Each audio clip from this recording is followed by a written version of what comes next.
Episode Godzilla King Snow.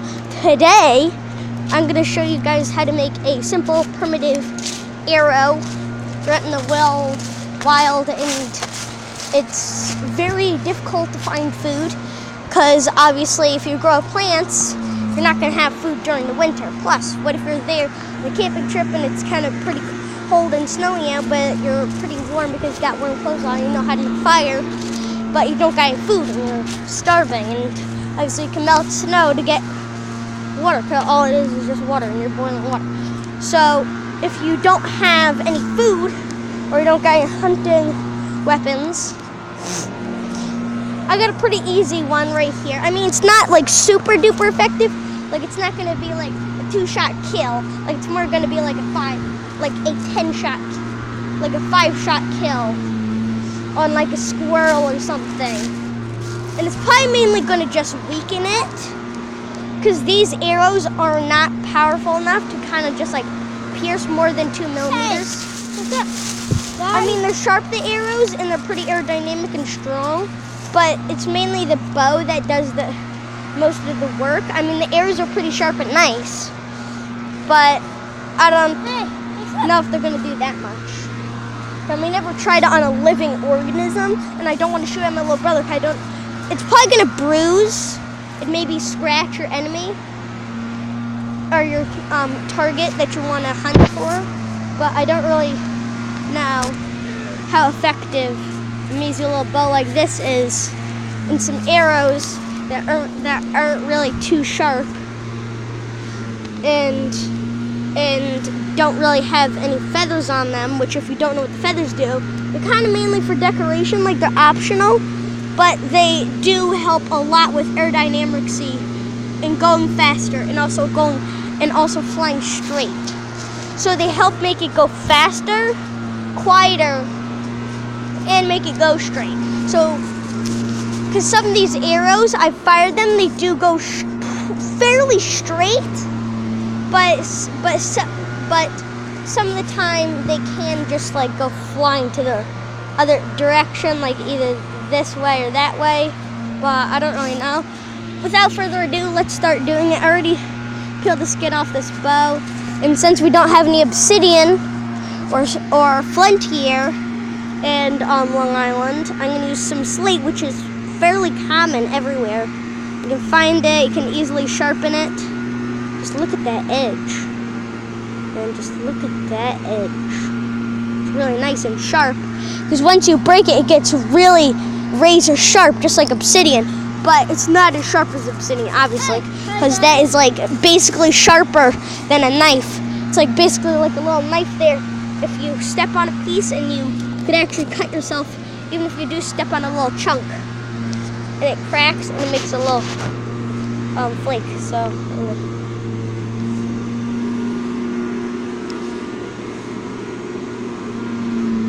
here, take my slate.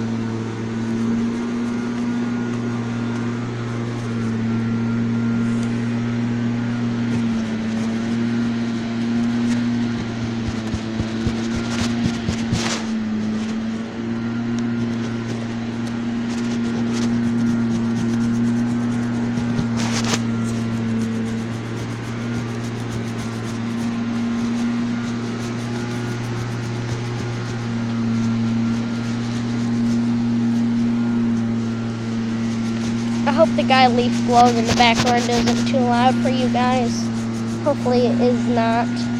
And then I tested it, and I could barely hear it. I just like made a little video. I just started recording, and then I didn't really make any noise the entire thing. I kind of just like, it was kind of just like a test thing, and then I stopped and I listened, and then I stopped it after like 10 seconds, and then I listened to it. I could not hear a single peep. I could not hear a single peep except for me breathing. I mean, I could slightly hear, it was like, but wasn't like insanely loud. So, yeah. So hopefully it does the same for you guys. I don't know if that will do the same for my voice. Hopefully not. But I'm kind of just doing this here. The entire time I was mainly just talking to you guys. So We're at 5 minutes here, and I have not even finished debarking it. I'm almost there.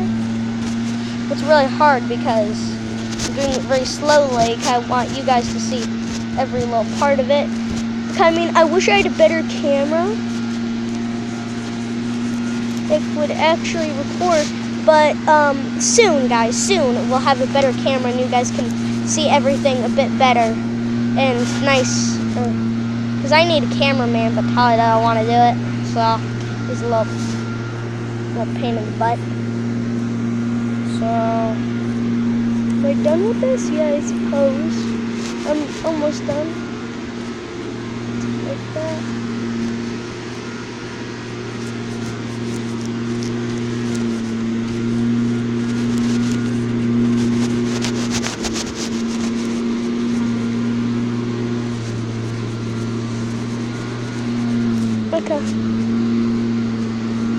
Okay, we're done debarking it, and we're at 6 minutes. What? That's so stupid.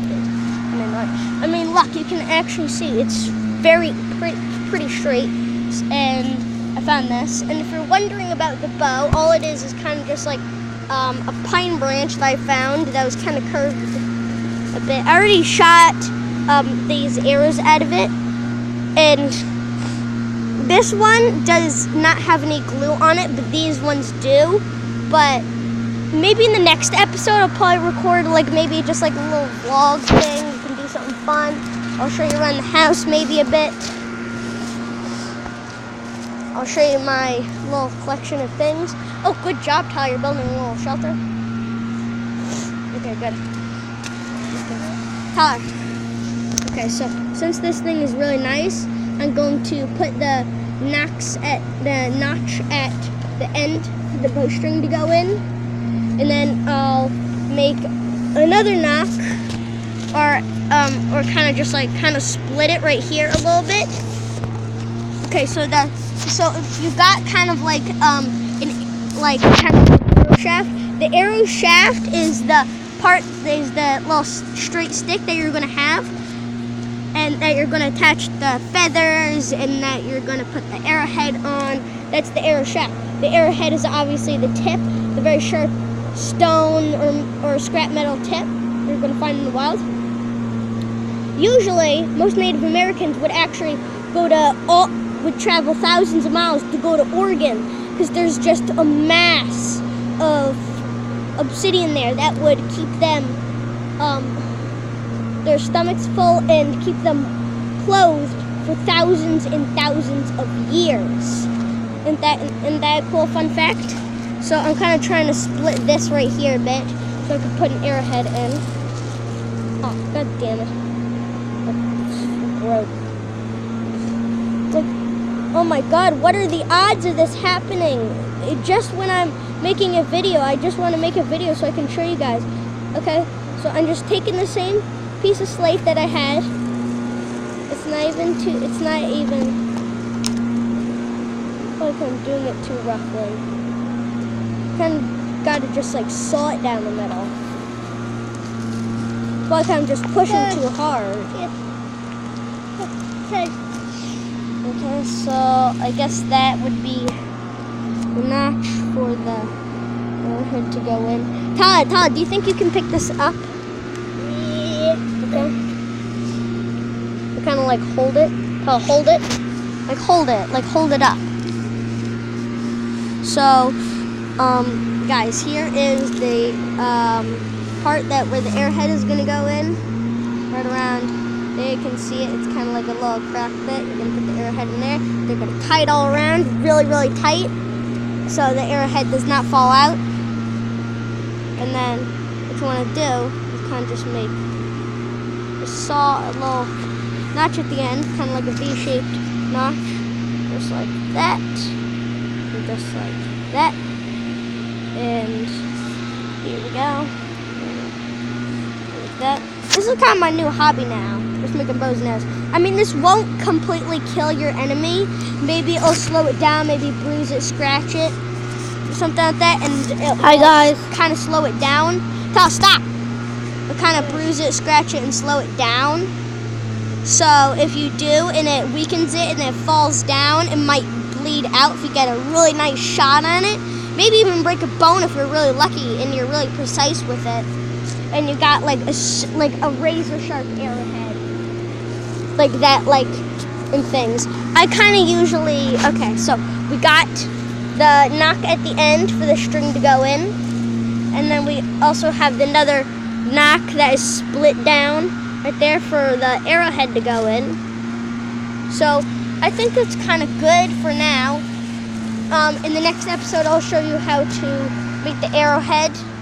I mean, all you need is string and kind of, I mean, I'm at 10 minutes, so I guess I could do it.